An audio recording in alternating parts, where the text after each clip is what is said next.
can't remember. What? Oh, so you were answering about who inspired you to draw or who taught you how to draw? Oh yeah, my cousin Karen. Her name is, we call her Tiger. But when I remember when I was about maybe 3 or 4 years old, I used to stand around the table and watch them draw all the time. Watch her with about 2 or 3 of her other sisters draw all the time, and she's the only one that really just took the initiative to, motivate me to draw and, show me stuff. And ever since then, it's been on. I mean, I always had imagination and, vision and creativity at a young age, and it's just, continually developed into what it is today. Whatever you've seen, whatever you haven't seen, it's always just been, I've just always just strived to make my vision come to life for those blessed enough to see it. A lot of people be hating on it, but that just continues to motivate me to strive to even come harder. And I just think that really I was show some basics at a young age, and I just took it and taught myself. Everything's been really a trial and error, with all my different forms of art, whether it's drawing, painting, tattooing, or whatever. I've really just done it on my own, Airbrushing. But I thank God first and foremost. I gotta always give glory to God, because He the one that put it in me to do it. And I said that I'm gonna always say that, and so I have to say that. So ultimately He taught me. 24 both. That's for both of us. What was one of your lowest points in this sentence, and what was one of your happiest points? Lowest for me, was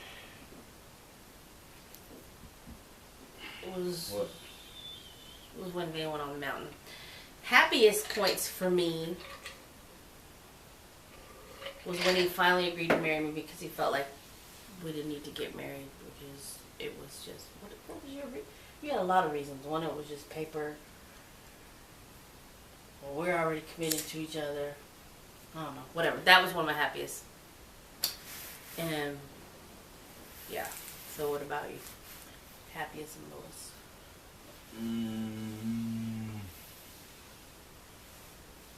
What was one of your lowest points in this sentence? And what was one of your happiest points in this sentence? Well, one of my lowest points in this sentence was when I've had so many low points. I'm just low points and happy points. They just constantly revolve around and around. But a lot of my lowest points were when my loved ones, people that were there to support me during my time, with passing, and I wasn't afforded the opportunity by the state to, pay them their last respects by attending the funeral or whatever. It was my mother, my grandmother, my uncles, my aunts, my sister recently, and those are some of the lowest points, because when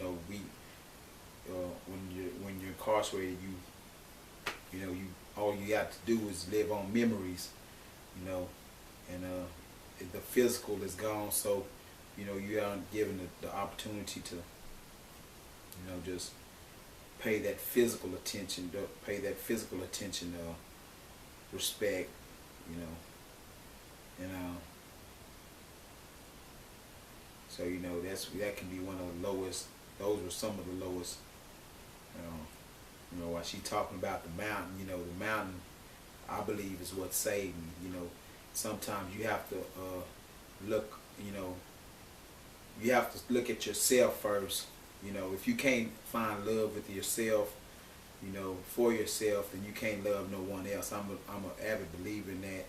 And so, what I consider the mountain is just, shutting out everything and just, going up here into your mental, your mental peak, and you know, reach that climax of you know, mentally becoming the best person that you can be, psychologically becoming the best person that you can be, spiritually becoming the best person that you can be.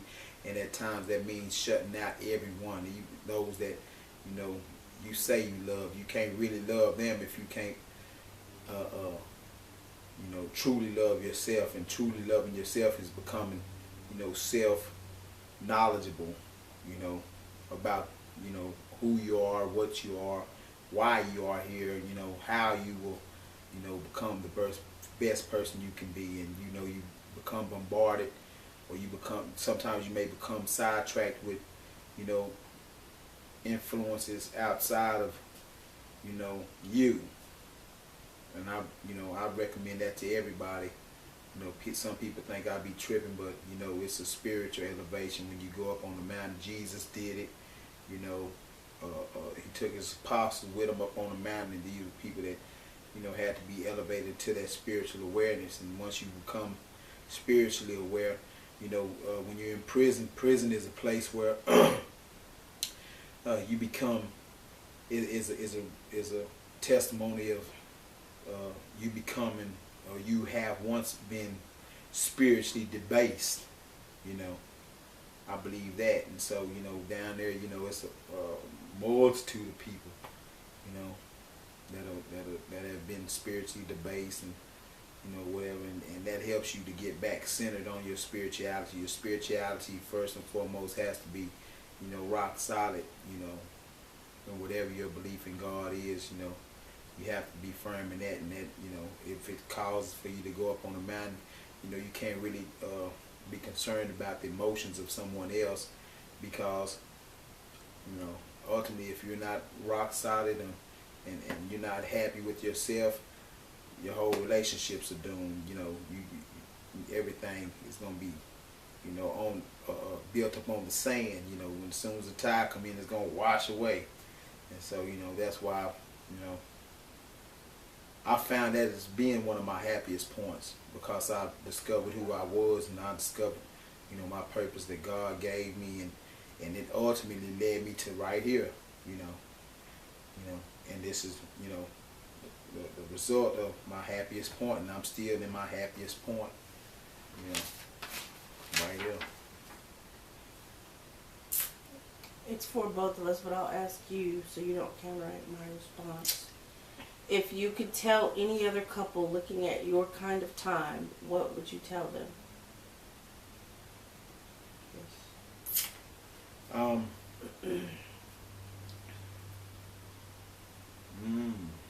you could tell any other couple looking at your kind of time, what would you tell them?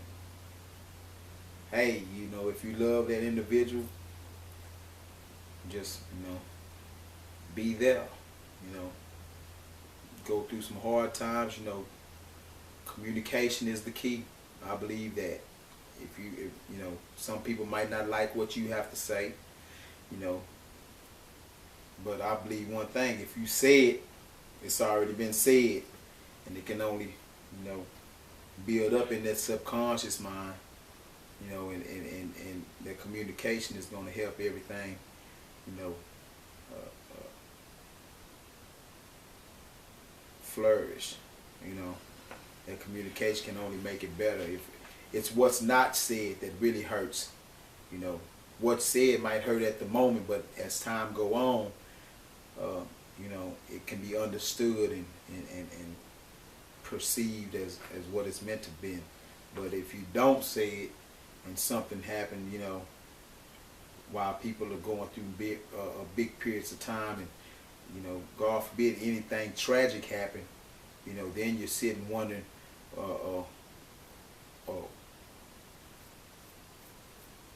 what if, you know, what if I did say this, you know, why, you know, could this have paid a, you know, made a difference in, you know, the outcome of a situation at that time. So, you know.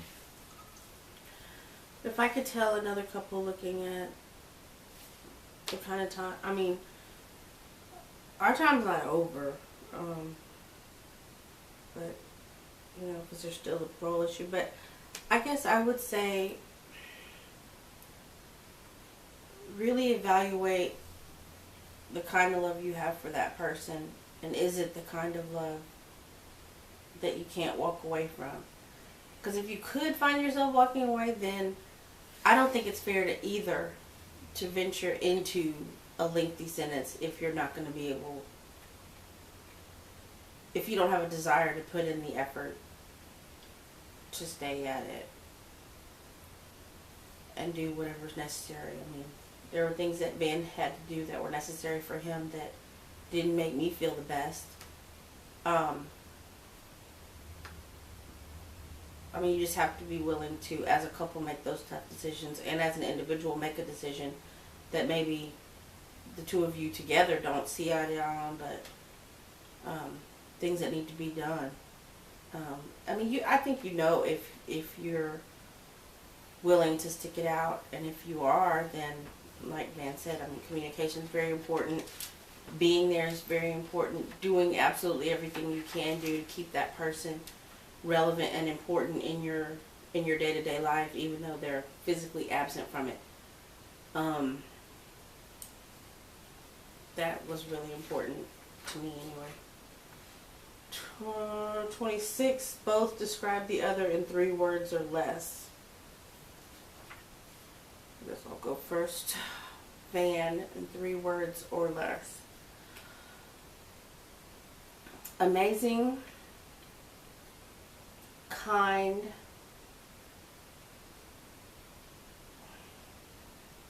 and talented. 3 or less. I need more words, people.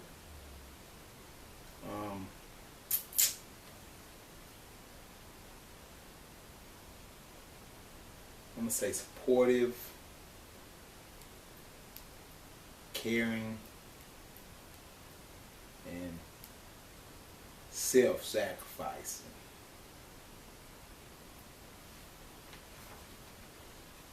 Sweet.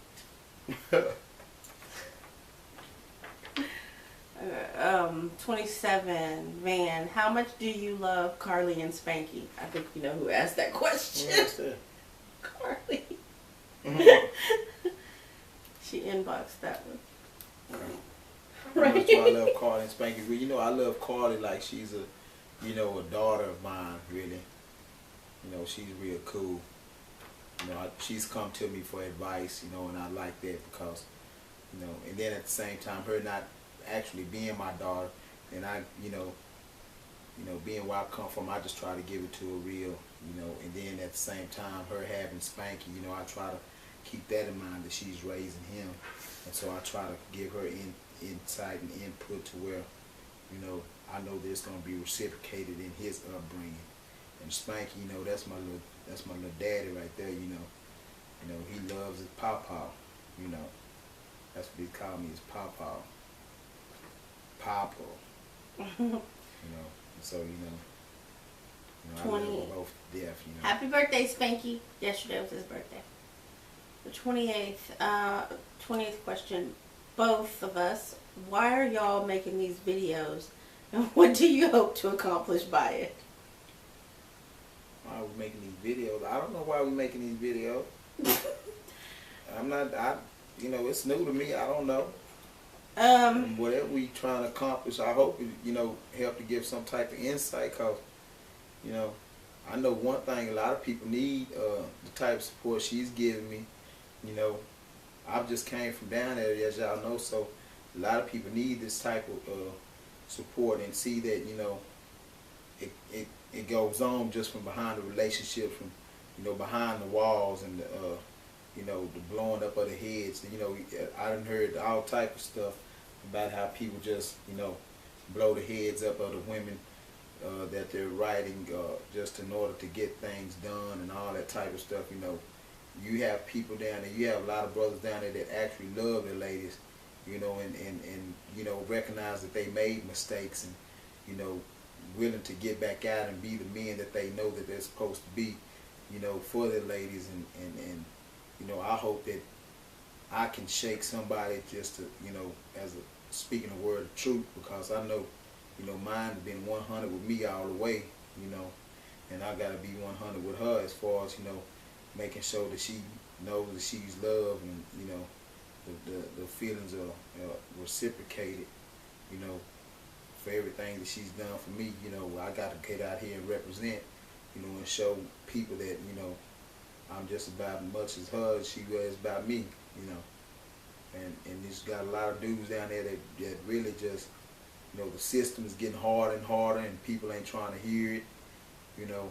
And really people need loved ones to stand up and support them and listen to, you know, their pleas and the cries for help or whatever it is that they have. If you say you love somebody, you know, just ask the questions, you know, who, what, when, where, why, and how. You know, at everything that's said, you're going to get to the bottom of it.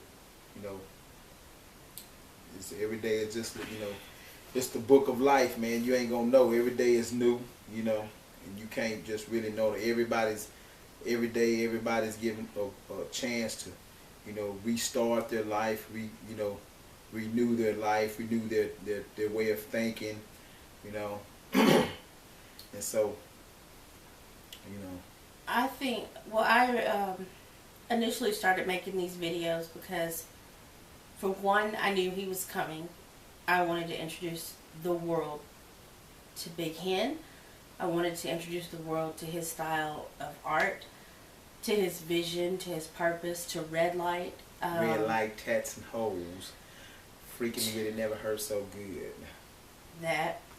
And also because when we first started all this, there's forums now, and you can email an inmate, and some of y'all, that's all commonplace shit. It's always been that way since you entered this lifestyle. It has not always been that way.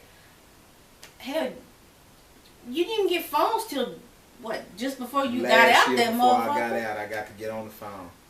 You know, yeah. Was 240 minutes ain't gonna cut it. So y'all need to get, you know, boycott the phone system and try to get unlimited minutes down there, because people need, you know, they trying to express themselves down there. We digress. But so the purpose in what I hope to accomplish with these videos is offer real answers. I've been told so much that just wasn't true. I've heard so many misinformed, misguided people, and so many people ask me stuff all the time since I started going on like JPay and started going and started befriending people on Facebook that have loved ones in prison. And you can't answer everybody. Everybody at some point will ask the same question somebody else did, and so that's what I hope to accomplish. I really believe that it's hard to support somebody that's in prison if nobody supports you in your efforts to support that person. So, I don't know. I kind of hope that is accomplished, as well as really offering some exposure to this man and his talents, and just helping him build upon that exposure, and eventually and ultimately finish building and establishing our kingdom. 29, both what or who helped you through this time the most?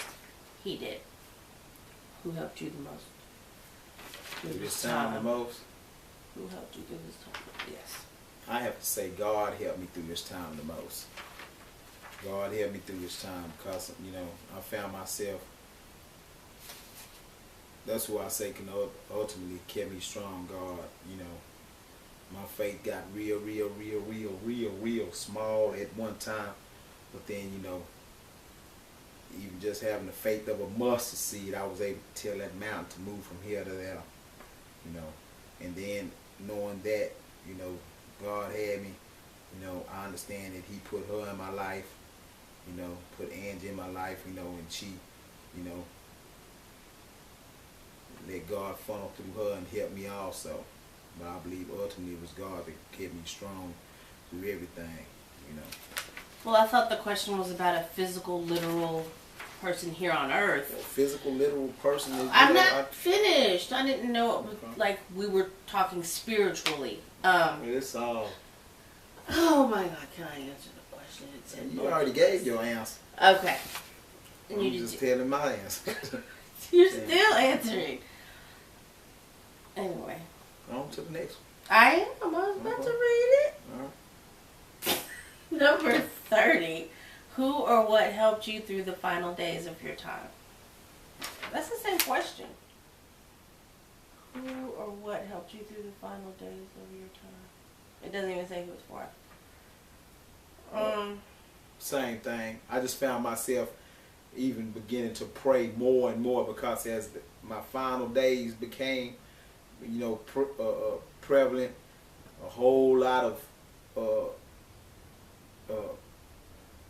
detours and pitfalls and stumbling blocks and adversities and all those type of things, they start coming and just like I say, just being able to humble myself and make sure that I prayed every day, when I woke up, whenever I saw situations arising and coming towards me, I just, prayed to God for help, and to, just keep me aware of the situation at hand and to help me to think out my situations and, for positivity and prosperity, not to be regress but progress, and that progression led me to right here, that happened in my final days. I went through so many things, really the last 2 years of me being, incarcerated, there were so many tests. Some I heard had to humble myself, had to,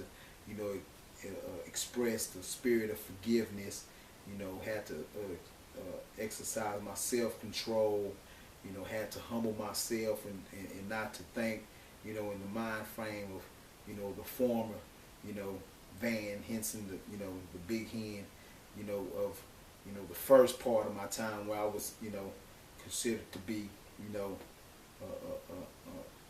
really, really messed up. I had to reflect on all that, and that's what life taught me, to sit back. That past was able to help me, in order to progress to the future, which is now and beyond, I don't know if this question was for both of us because I didn't write down if it was for both or not, but the end of the sentence, like after finding out that he made parole, was for me the hardest because I didn't know how to do that. And there was really, I felt like nobody I could talk to, so what I would find myself doing is I'm not, I don't want to say I'm not a crybaby. I mean, I'm emotional, but I don't really cry a lot. Well, not related to this prison time or whatever. Like if we're having an issue, he and I might cry about that, but not prison, not the time, not. But I found myself at the end crying a lot, and now in hindsight, looking back, I think maybe it was kind of maybe I was emotionally cleansing myself. So during that time, I was always praying, and I would just be constantly pouring my heart out to God because I didn't know who else to tell all of it to without them asking me questions. And once I learned very early on at the end of the sentence, when I would say anything to anybody, it would make them feel like they need to just keep calling me all the time and asking me questions. And every day, have you heard anything? And it got to where it was making me crazy. And the only person that I could talk to that wouldn't keep calling me and asking me questions was God. He would just listen. I'm like, Jehovah just listened. I couldn't talk to him because they had turned the phones off. So we couldn't talk. I would write, but he was in a place where writing back. So I was writing him even though I knew I wasn't going to get a letter back. Not just because he was, it was understood. But all of that was just about kind of getting a lot of that stuff off and out. And maybe that's why I didn't feel all the ways I thought I had felt, thought I would feel all those years being, once he was out. I never felt a whole lot of, I never felt anxiety or nervousness or anything, not even up until I went and picked him up. I never felt any of that. And I think that month or 2 month period with the crying and the cleansing and the praying and the crying and the cleansing and constantly affirming and trying to stay in a positive, I think that helped with that because I never did experience that. So those are all the questions. That's 30 questions. Do you have anything else you want to say? Nope. Cut it off.